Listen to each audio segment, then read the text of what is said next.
Hi, I'm Moira, and this is Rita from Rooted in Language. Rita and I discussed a term our followers have created, this teaching the rooted in language way, sometimes called the RIL way. And we shared some key components of our classes and products that build into your students' skills, literacy skills. So we discussed 3 teaching principles that are necessary for growth and ones we help you apply in all of language arts throughout our products and classes. Being functional, working towards fluency, and making it meaningful. So if you missed that recording, be sure to go back and listen to Teaching the RIL Way, because everything we share and teach is built on these 3 ideals. Okay, so then next, we talked about our spelling trifecta, the 3 components of spelling that must be taught simultaneously in order to advance our students' spelling skills in a way that is both functional and sticky. As always, spelling teaching and spelling practice must be incorporated into reading and writing. So our teaching and our practice in spelling must be incorporated in reading and writing. If you want to apply our principles to your current spelling regime, be sure to watch our recording, The Spelling Trifecta. Today we're tackling the topic of grammar. Woo! Who doesn't love grammar? Yes, nothing gives us warm, fuzzy feelings like the idea of teaching grammar to our children. If you're like most people I talk to, you remember learning grammar as both a dull and somewhat annoying experience. I found grammar to be a conundrum. On one hand, some concepts seemed relatively easy to master. But just as I was clipping along and feeling good about my learning, I seemed to fall into a black hole of confusion. And those black holes were not just my imagination, they are real. There are black holes in grammar. There are a lot of complications in grammar, according to Corey Stamper, a lexicographer with Merriam-Webster Dictionary. She and her professional colleagues debate parts of speech and the nuances of meaning constantly. In her book, Word by Word, Stamper writes, "Humanity sets up rules to govern English, but English rolls onward, a juggernaut crushing all in its path." So even reading that quote again, I was like, ooh, nice word, juggernaut. What does that mean again? So according to Merriam-Webster, which is what a lexicographer is, it's the dictionary she works for, a juggernaut is a massive force, campaign, movement, or object that crushes whatever's in its path. So we just want to leave you with that image of grammar. So lovely. Yes. So according to this lexicographer, the juggernaut is the English language, or specifically the English grammar.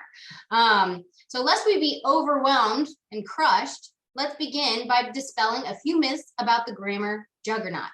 Ready? Yes, ready. Okay. Number 1, grammar always begins with parts of speech. True or false? False. The most basic aspect of grammar is parts of a sentence. So if we don't help kids learn to identify parts of a sentence, they will never understand the parts of speech. And the reason for this is because a word's usage, or part of speech really, it can't be determined unless it's being used in a sentence. This is a common pitfall in grammar programs. Yes, almost every program I know of starts with parts of speech. Parts of speech, right. Number 2, grammar is the nasty pill that we all just have to swallow. True or false? Well, while many of you are like, that's true, I don't care what you say, it's false. Grammar can be fun, and believe it or not, many of our students and their parents enjoy our grammar program, which is called Grammar Bugs. Number 3, grammar instruction should not begin until late elementary or middle school. We hear this all the time. Yes. True or false?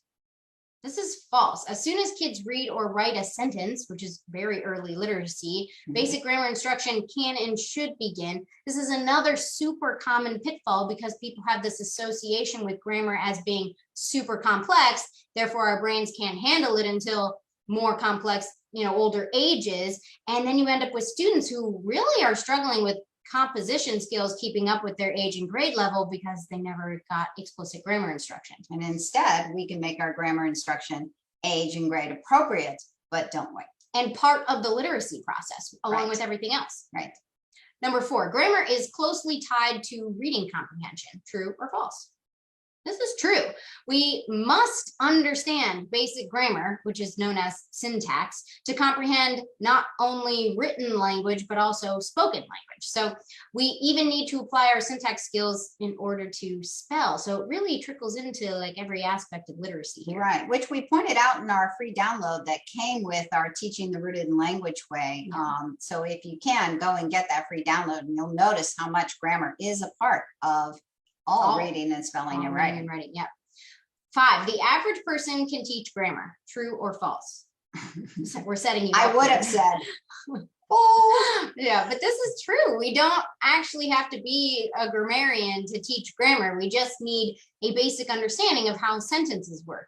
We don't want to become bogged down in the minutia of grammar, and that's not really functional for our students anyway, and it's not really conducive to application of grammar. We just mostly need basic concepts to become proficient readers and writers. right. So mostly we always say, we don't care very much what these words are called. We care what they do. We are very functional in the way we teach grammar. So as speech and language therapists, we both are, let us assure you that even a 5-year-old who is pre-literate understands the most basic concepts of grammar, understands most of the concepts that kids need to learn in grammar, even by that age. And we can harness children's oral language knowledge to help them learn grammar as it's applied to written language as they read and write. Let's just like recap that, because we're not saying a 5-year-old understands more grammar than, you know, a 20-year-old or whatever, but in their verbal system, they have already mastered the grammar concepts that we need. So how can we harness that for their literacy? Right. We actually work to show them what they know and how they can apply it. We teach grammar early, even as early as our Pinwheels program, and we stay functional the entire time. We use manipulatives so kids can see, picture, and understand how sentences are built. And we don't just do this with our young students. These pictures and manipulatives are not just for our young students. We use manipulatives with our teens as well. So we are going to take a look at some examples of using our grammar bugs at 3 different age levels. So you see my screen with the document camera there, and her head is down as she is writing what you see here on the screen. And even at this young age, she is learning basic sentence parts. So when we talked about how we start with parts of a sentence, we are looking at sentence parts. In that, you may have to learn what a couple things are called. For example, obviously, she's learning what a verb is here, but the focus is on the sentence parts. And can I just say something real quick here too, that one of the, I think, common teaching as educators, a misunderstanding we often have is that we think, well, here's my students speaking very well, right? And now let's write and like write that, what you just said. And that's actually, there's a lot of teaching steps that need to go between what a child is able to verbally produce and what are what are the components of language that you need to very explicitly know in order to build sentences in writing, also known as composition. There are some linguistically advanced or linguistically, gifted, very high level kids who are able to make those connections on their own, and they don't need much explicit teaching. But the reality is, even if you're not a struggling learner, that's not most of us. You actually really have to work on what we're saying looks like on paper. Right. So and what we can get away with in verbal language that we can't get away with on paper. Yeah. Okay, so let's look at our next example.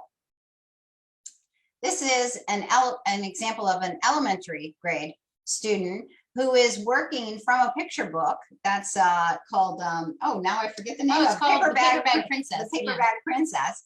And lots of picture books have very complicated grammar. And this student is analyzing how this sentence is organized using the grammar bug. So now you see this basic parts of a sentence, but in a more compound sentence. And by the way, we were doing this as like SAT practice. Or with compound sentence parts, actually, is the way I should have said that. Yeah. The last one is the SAT practice example for sure. They both were. This was a sentence that the student was having to analyze from a very complicated piece of text. And she is figuring out what's really going on in this sentence and what is really the subject as opposed to all the details in that sentence. And that can be difficult for some of our kids. And the way this is illustrated, the kids really get a sense of what sentence structure looks like when they see it illustrated with our manipulatives. Okay, so in all things rooted in language, we teach from the oral language system, also known as the verbal language system, to the written language system, and taking what kids know to help them learn the unknown. I mean, we all are more successful that way. And just as we focus on the word level for building reading and spelling skills, we focus on sentence level for building grammar, comprehension, and editing skills. And research supports teaching from this most functional unit, which is actually the sentence for grammar, not starting with parts of speech like most programs do. So I have a quote here. The sentence is the unit of language strategically positioned between individual words and text. That's from Eberhardt, 2019. So starting with the sentence level is one of the most fundamental differences between our Grammar Buds program and others out there, also our grammar and mechanics online class. And let me tell you from working with kids and adults that this difference makes all the difference in learning grammar that makes sense and is practically applied in writing and editing. Okay, so we're going to give you an example of this application now. So here's a student who's analyzing his own sentence. He was writing about hunting, and he wrote, "I have been hunting since I was 6 with my dad." So using some of the marking strategies we teach in our grammar class, our grammar and mechanics class, and using basically grammar bugs, only he had used the manipulatives another number of times, and now he just drew out his sentence using bug parts.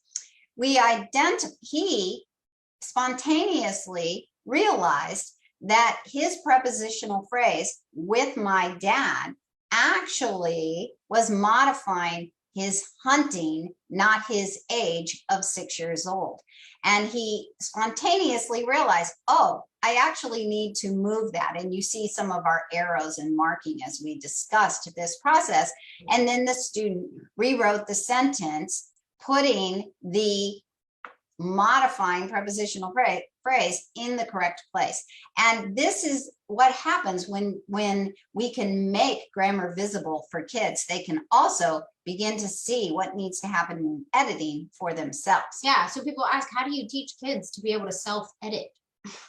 This is what that process looks like, right? Otherwise, how would he have ever known to make a change? Right, like it's that? so much better than me just saying, anyway. hey, what are you modifying? Where does that go? As we mapped out the whole thing, he could see it for himself. And that kind of success, of independent success, leads to independence down the road. Our next example here is a student who had created a sentence. He was writing about a short story, and he had created a sentence that had a number of dependent clauses and an independent clause. And we were figuring out the parts of this sentence so that he could apply his comma rules. And as he figured out what was dependent, what was independent, he was then able to apply the comma rules back on the paper he'd been writing on. Oops, I thought I had 2 pictures there. So that's okay. good. Good. So I just want to show you that we do have resources to help with this. If you have a young learner or a younger struggling learner, we are already incorporating grammar into our Pinwheels Year 1 and Year 2 program. So lucky you, we're helping do it for you. Right. If you are using our WAND program, we have incorporated some of our grammar work, and we recommend that you also get our grammar bugs and do that work through that program simultaneously to working through the WAND.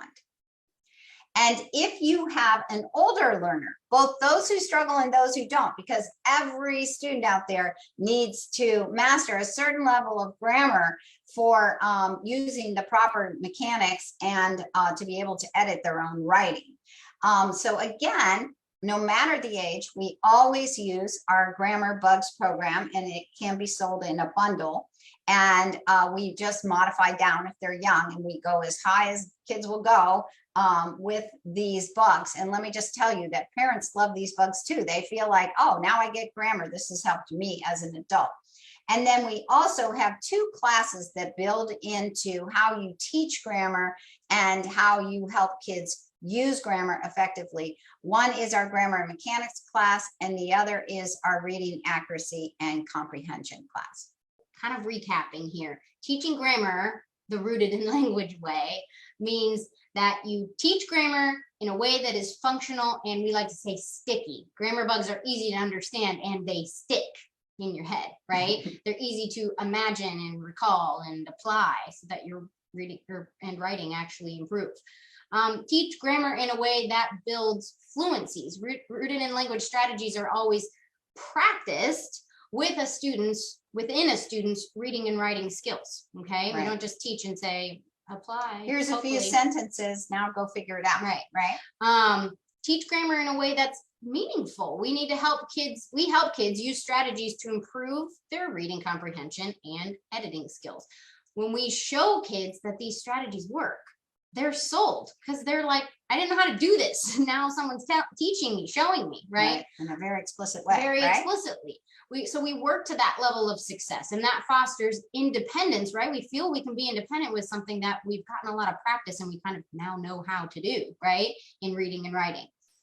So this brings us to a closer and closer to our final topic, exploring how to foster deep learning in our talk, which is called Don't Just Teach It, Do It. All about application, particularly in writing. Yes.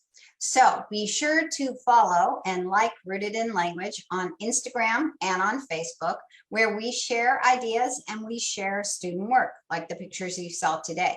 Go to our website to take advantage of our blogs and all of our free downloads. And be sure to follow our YouTube page, where you can access a plethora of recordings. And many of those recordings are teaching you more on our ideas and our strategies, as well as helping you understand and help the struggling learner.